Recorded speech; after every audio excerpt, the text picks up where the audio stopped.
談天說地。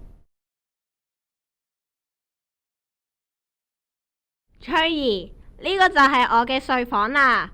永恆，點解你嘅睡房好似黑麻麻嘅？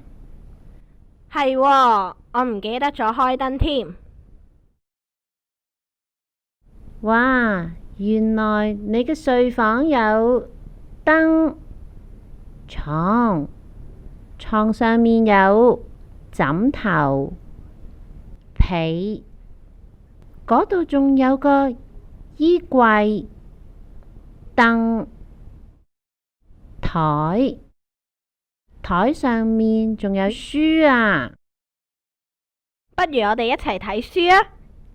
好啊！永恆、翠兒，不如出嚟客廳玩啦！知道啦。呢個就係客廳啦。客廳裏面有梳化、電視機、風扇。咦，永恆，你睇下梳化下面閃閃地嘅係乜嘢嚟㗎？原來係一條鎖匙啊！咦？呢條咪就係我琴日唔見咗嘅鎖匙？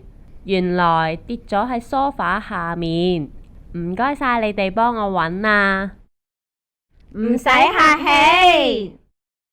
睡房、燈、床、枕頭、被、衣櫃、凳、台、客廳、梳化、電視機、風扇。小朋友，你哋見唔見到我個枕頭喺邊度呢？啱啦，我嘅枕頭就喺床嘅上面。你哋又見唔見到紅色嘅波放咗喺邊度呢？